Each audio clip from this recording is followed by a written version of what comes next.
بندے ہم پہ اعتراض کرتے ہیں یہ یا علی مدد، یا علی مدد، یا علی مدد، اللہ سے کیوں نہیں مانگتے؟ میں بتاتا ہوں، فقیر کا کام ہوتا ہے دروازے پہ دستک دینا، اندر سے جو بھی آئے اس کے آگے ہاتھ پھیلا دینا۔ فقیر دروازے پہ بیٹھ کے یہ نہیں کہتا کہ فلاں آئے گا تو اس سے مانگوں گا، اس کا کام ہے دروازے پہ بیٹھ جانا، اندر سے جو بھی آئے اس کے آگے ہاتھ پھیلا دینا، جو بھی آئے اس کے آگے ہاتھ پھیلا دینا۔ ہم پہ فتوے نہ لگاؤ، ہم اللہ کے دروازے پہ مانگ نہیں گئے تھے، اس کے گھر سے سوائے علی کے کوئی آیا ہی نہیں۔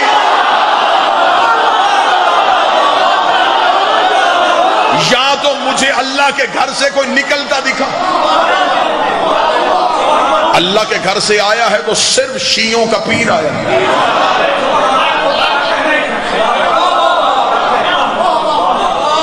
ہم علی ولی اللہ لطف لینے کے لیے نہیں پڑھتے، توحید کو سمجھنے کے لیے پڑھتے ہیں۔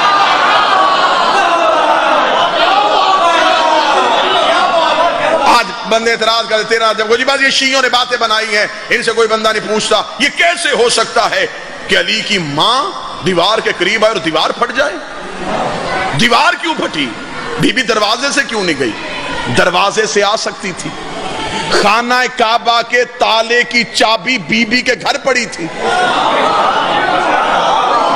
کلید بردار کعبہ یہ تھے، متولی کعبہ یہ تھے۔ حضرت ابو طالب کے گھر کعبے کی چابی پڑی تھی، لیکن آج بی بی چابی لے کے نہیں گئی، دیوار کے قریب آئی، دیوار پھٹ گئی۔ اللہ نے قرآن منوانا نہیں تھا؟ اگر دیوار نہ پھٹتی خدا کے قرآن کی ایک آیت کا ترجمہ نہیں ملنا تھا۔ خدا نے قرآن میں دعویٰ کر دیا تھا اگر اس قرآن کو پہاڑوں پہ نازل کرتا،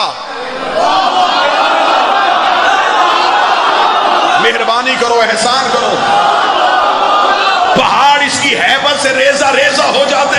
آج کوئی مولوی تم سے پوچھ لیتا کہ اللہ نے قرآن میں کہا ہے کہ اگر پہاڑوں پہ نازل کرتا پہاڑ ریزہ ریزہ ہو جاتے، تمہارے گھر کی آج تک الماری نہیں ٹوٹی، بتاؤ وہ کون سا قرآن ہے جو پہاڑوں کو ریزہ ریزہ کرتا ہے؟ تمہارے پاس کوئی جواب نہیں۔ ہم ہاتھ پکڑ کے کعبہ کو رکن یمانی دکھا کے بتائیں گے علی بچہ بن کے نہیں آیا تھا، قرآن بن کے آیا۔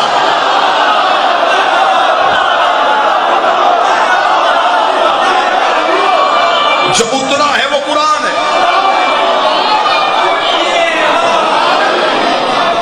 جو ہمارے گھروں میں پڑا ہے یہ لفظوں والا قرآن ہے۔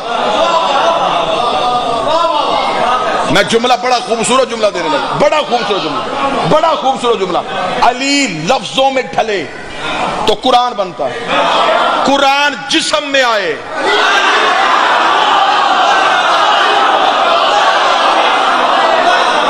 تو علی بنتا ہے۔ قرآن ممبر پہ لے کے آؤ، اللہ کے قرآن میں ایک آیت ہے، خدا قرآن میں کہتا ہے کہ میرے قرآن کے اندر ایک کتاب مکنون ہے، فی کتاب مکنون، ایک چھپی ہوئی کتاب ہے، اور ہے قرآن کے اندر لا یمسہ الا المطہرون، اسے سوائے طاہرین کے کوئی چھو نہیں سکتا۔ آج تک مولویوں سے اس آیت کی تفسیر ثابت نہیں ہوئی۔ خدا نے کہا کہ میرے قرآن کے اندر پھر ایک کتاب ہے جو چھپی ہوئی ہے، جسے سوائے طاہرین کے کوئی چھو نہیں سکتا۔ مولوی اس کتاب کو کہاں سے ڈھونڈتے؟ انہیں تو ابھی الف لام میم نہیں ملی۔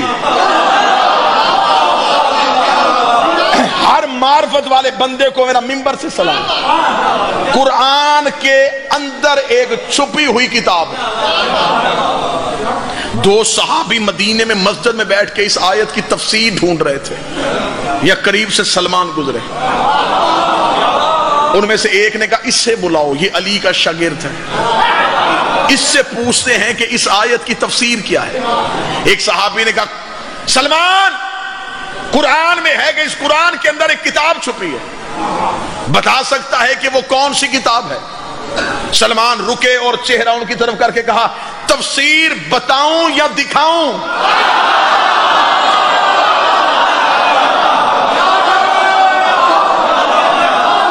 میں تمہیں قرآن کی تفسیر بتاؤں؟ دکھاؤں؟ ان میں سے ایک بولا، اس نے کہا دکھائے گا کیسے؟ فرمایا تمہیں سامنے نظر آئے گی۔ انہوں نے کہا بھی قرآن کھولے گا، قرآن میں سے انگلی رکھے گا اور کہے گا یہ ہے وہ آیت جسے اللہ نے کتاب مکنون کہا ہے، یہ ہے وہ رکوع جسے اللہ نے قرآن مکنون کہا ہے، یہ ہے وہ سورت۔ سلمان نے قرآن نہیں کھولا، سلمان نے دونوں کی کلائی پکڑی، گلی میں چلتا ہوا، آؤ تمہیں کتاب دکھاؤں، آؤ تمہیں کتاب دکھاؤں، آؤ تمہیں کتاب دکھاؤں، آؤ تمہیں کتاب دکھاؤں۔ زندگی میں سوچنے والے بندے کے سامنے میں نے خطاب کیا ہی نہیں ہے، عشق علی کے بیٹوں سے مانگا، عشق والے بندوں کو معرفت سنانے کے لیے آیا ہوں۔ سلمان ہاتھ پکڑ کے چلتے چلتے زہرا کے دروازے پہنچے، زہرا کی دہلیز پہ ہاتھ لگا، یہ ہے وہ کتاب مکنون، یہ ہے وہ کتاب مکنون۔ اس گھر کے اندر وہ قرآن رہتا ہے، اس گھر کے اندر وہ قرآن رہتا ہے۔ انہوں نے کہا سلمان بوڑھا ہو گیا، تجھے ہی نہیں پتا اس گھر کے اندر قرآن کیسے ہے؟ سلمان نے کہا مجھے بتاؤ قرآن میں کیا ہوتا ہے؟ انہوں نے کہا آیتیں ہوتی ہیں۔ سلمان نے کہا ابھی دروازہ کھلے گا، میں تمہیں آیتیں چلتی ہوئی دکھاؤں۔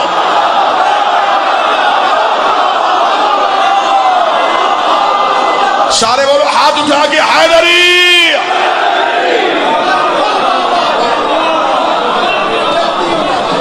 میں تمہیں چلتی ہوئی آیتیں۔ درود سارے حضرات مل کے بلند آواز سے پڑھیں۔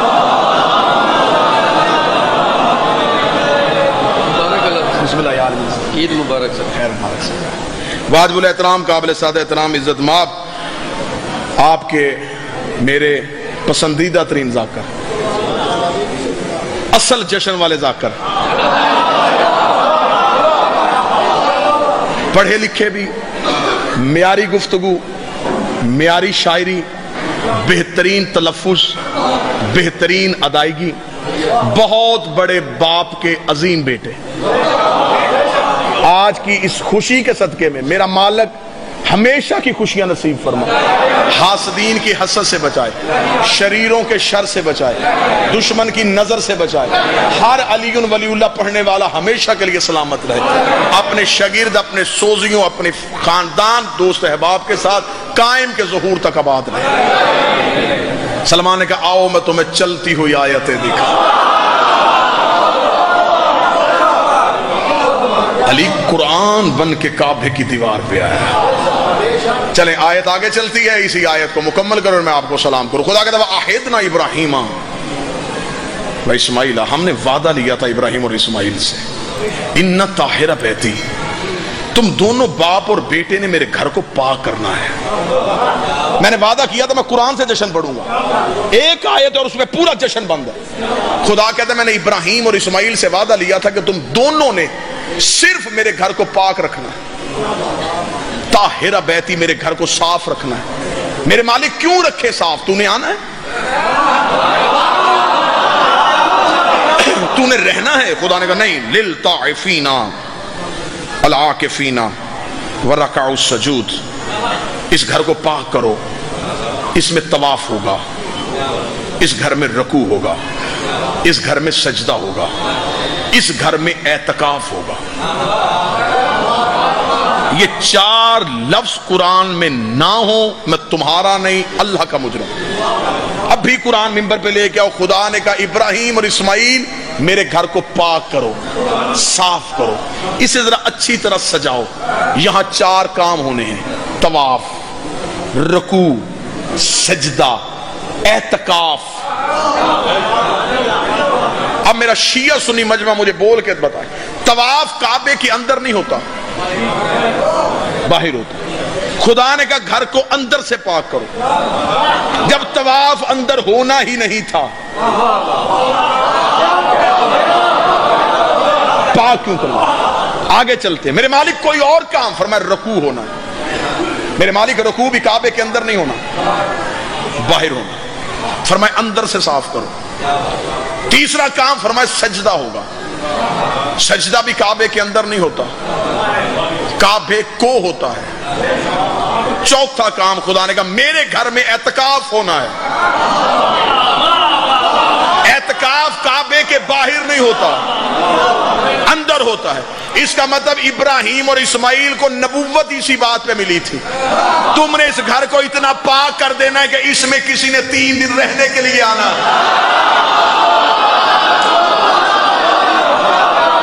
اس بندے کے ہاتھ پہ بیعت کروں گا جو مجھے اللہ کے گھر میں کسی کو رکتا ہوا دکھائے کہ کبھی ابراہیم اللہ کے گھر میں رکا ہو، کبھی اسماعیل اللہ کے گھر میں رکا ہو، کبھی کوئی نبی اللہ کے گھر میں رکا ہو، بلکہ اس نے تو نبیوں کی ماں کو اپنے گھر سے نکال دیا تھا۔ پھر میرے مالک تیرے گھر میں اعتکاف، اور خدا نے یہ نہیں کہا تھا کہ میرے گھر میں رہائش ہوگی، خدا نے کہا میرے گھر میں اعتکاف ہوگا۔ قرآن کی آیت سے بندوں کو تیرا رجب نظر نہ آئے تو میں نے علی کے دروازے سے بھیک مانگی کیوں ہے؟ خدا نے کہا میرے گھر میں اعتکاف ہونا ہے۔ اعتکاف کا زیادہ سے زیادہ دورانیہ 10 دن ہوتا ہے، کم از کم دورانیہ 3 دن ہوتا ہے۔ بی بی 13 رجب کو آئی تھی، 16 رجب کو گئی ہے، اور خدا نے کہا صاف کرو میرے گھر میں اعتکاف ہونا ہے۔ مرضی کے مولوی کے سر پہ قرآن رکھ، مرد اعتکاف بیٹھے گا تو مسجد میں بیٹھے گا، عورت اعتکاف بیٹھے گی تو گھر میں بیٹھے گی۔ علی کی ماں اللہ کے گھر میں بیٹھی، خدا نے کہا میرے گھر میں اعتکاف ہوا۔ اب بتا اللہ کا گھر سمجھ کے بیٹھی تھی یا علی کا گھر سمجھ؟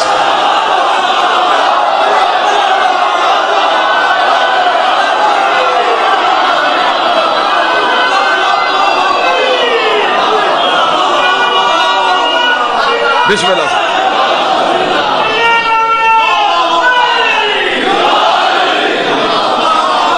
مولا حسین الدین بی بی رکی، خدا نے کہا میرے گھر میں اعتکاف ہوا، میرے گھر میں کوئی رکا ہے، بس اس رکنے کے لیے 4 دیواری بنوائی۔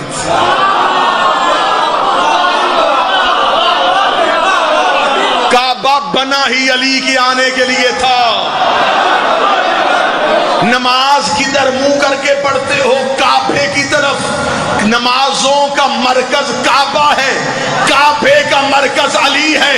کعبے کی عبادت علی کے بغیر نہیں ہوتی، تیری عبادت علی کے بغیر کیسے؟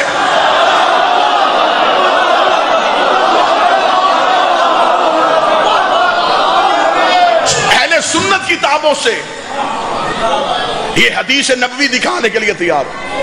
جب رسول نے فتح مکہ پہ خانہ کعبہ پہنچے تو فرمایا بلال اذان دے۔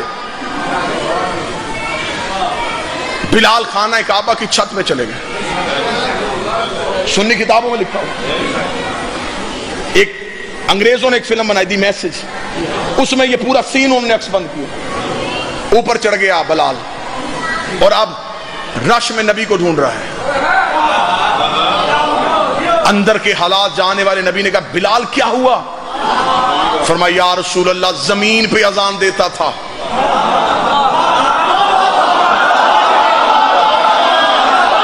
منہ کعبے کی طرف کرتا تھا، بھیج کعبے کی چھت پہ دیا ہے، ایسے اذان دوں؟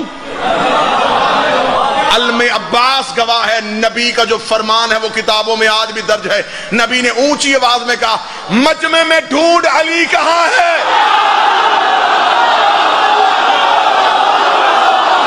بندے اکٹھے ہو کے نبی کے پاس ہے، انہوں نے کہا یا رسول اللہ تو نے بلال کا چہرہ علی کی طرف کیوں کیا؟ نبی نے وہی پہ حدیث پڑھ دی، فرمایا یا علی انت مثل الکعبہ، اے علی تیری مثال میری امت میں کعبے کی ہے۔ کتنا بدبخت ہے وہ نمازی جس کی نماز میں کعبہ ہی نہیں ہے۔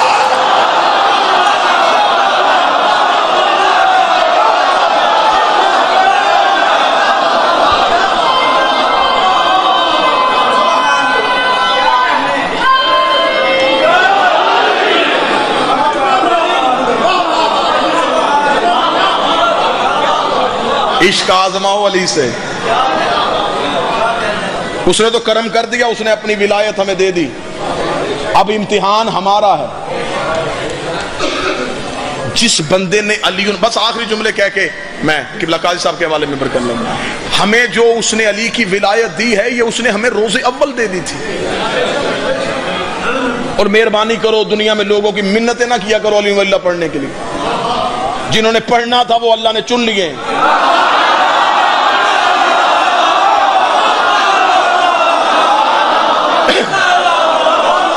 ایویں ٹائم ضائع نہ کرو بندوں سے جا کے منتیں دی، دیکھ علی کی ولایت یہاں پہ، علی کی ولایت یہاں پہ، علی کی ولایت یہاں پہ، نہیں۔ جس نے کتاب دے کے علی مانا تو پھر کیا مانا۔ علی تو ماؤں کی گود میں واجب ہو جاتا ہے. علی تو یوم الست روز اول اللہ نے روحوں کو چن لیا تھا، جسے اللہ نے علی کی ولایت سے سرفراز کر دیا. پھر ہمیں اب دنیا میں دشمنوں میں بھیجا ہے علی کی ولایت کے امتحان کے لیے. ادھر سے خطرے، ادھر سے پریشانی، ادھر سے گالی، ادھر سے قطع تعلقی. یہ ساری چیزیں جب دیکھو تو سمجھ لینا علی تمہیں قریب کر رہا ہے.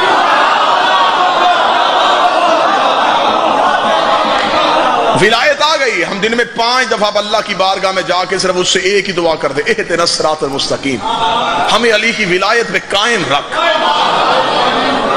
ایسا نہ ہو کہ کوئی اتنا بڑا امتحان آ جائے کہ ہم سے استقامت نہ رہے، ہمارے ہاتھوں سے علی چھوٹ جائے، ہم علی سے ایک لمحے کے لیے پیچھے ہو جائیں. امتحان دینا علی نہ دینا. دنیا میں امتحان آئیں، آزمائشیں آئیں، مصیبتیں آئیں، مشکلات آئیں، تکلیفیں آئیں، دکھ آئیں، سمجھنا کہ علی تمہیں قریب کر رہا ہے. آسانیاں آئیں، تعلقات اچھے ہو جائیں، بادشاہت مل جائے، خزانوں کے منہ کھل جائیں، سمجھنا علی تمہیں دور کر رہا ہے. جتنی مصیبتیں زیادہ آئیں گی اتنا علی کی ولایت کا امتحان دینے کا لطف آئے گا. میں ایک جملہ کہہ کے منبر چھوڑتا ہوں صرف عقیدوں کو بہتر کرنے کے لیے. جناب میثم تمار جب گئے تھے دشمن کے دربار میں، میثم تمار کے پاس ایسے ایسے اللہ کے راز تھے. میثم چاہتا تو دربار سے غائب ہو سکتا تھا، میثم چاہتا تو گرفتار ہی نہ ہوتا، میثم چاہتا اشارہ کرتا کڑیاں توڑ دیتا. کیا یہ سب کچھ علی کا نوکر نہیں کر سکتا؟ کر سکتا تھا. پھر دربار میں کیوں آیا؟ تاکہ یہ ظلم کرے، میں اپنی محبت آزماؤں.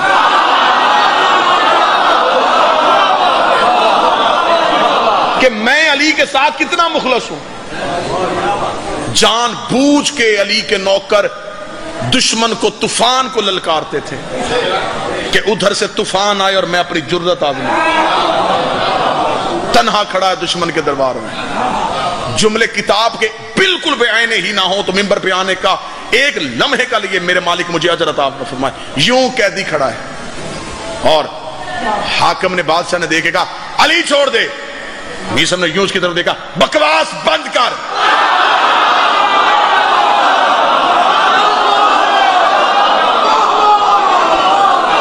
یہ جملہ کتاب میں نہ ہو، میں مجرم ہوں آپ کا. جان بوجھ کے اسے اشتعال دلوایا. کیسا؟ جان بوجھ کے اسے غصہ دلوایا. یہ غصے میں آئے، یہ میری سزا سخت کرے. مجھے علی کی محبت میں لٹنے میں مزہ آئے.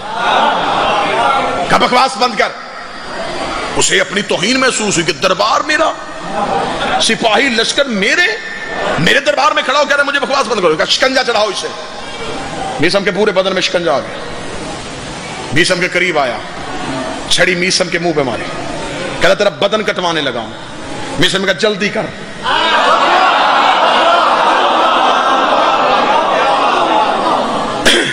اس نے سپاہی سے کہا پہلے اس کی انگلیاں کاٹو، ابھی پتا چل جائے گا عشق کتنا ہے. جو میثم آپ نے سنا میں وہ نہیں سنانے آیا. اس کی انگلیاں کاٹو. یوں شکنجے میں کہا سب انگلیاں تھی. جلاد نے تلوار نکال کے 4 انگلیاں کاٹ دی. انگلیاں کٹ کے زمین پہ گری. میثم نے دوسرے ہاتھ سے اپنی انگلیاں اٹھائی، انگلیوں کو دیکھا، چوما، آنکھوں سے لگایا، رونا شروع کر دیا. میثم کی آنکھ میں آنسو آیا. کہکا مار کے حاکم کہنے لگا اب دیکھا، صرف 4 انگلیاں کٹی، اب چھوڑے گا علی کو. اب آنکھوں میں آنسو آ گئے، اب رو رہا ہے، اب تکلیف ہو رہی ہے. قریب جا کے لگا میں نے صرف انگلیاں اس لیے کاٹی تھی، مجھے خبر تھی تجھ سے اتنی سی تکلیف برداشت نہیں ہونی. ابھی 4 انگلیاں کٹی اور تیری محبت غائب ہو گئی. کہاں گیا تیرا عشق علی کے ساتھ؟ اب بتا علی کو چھوڑے گا کہ نہیں چھوڑوں گا؟ نہیں اس میں تو کیا سمجھ رہا ہے میں انگلیوں کے کٹنے کی وجہ سے رو رہا ہوں. اس کا پھر کس لیے رو رہا ہے؟ اس کا میں تو انگلیوں کو اس لیے چوم چوم کے رو رہا ہوں کہ اتنے عرصے سے میرے ساتھ رہتی تھی، مجھے اتنا بھی نہیں پتا تھا یہ تو عشق میں مجھ سے بھی آگے چلی گئی.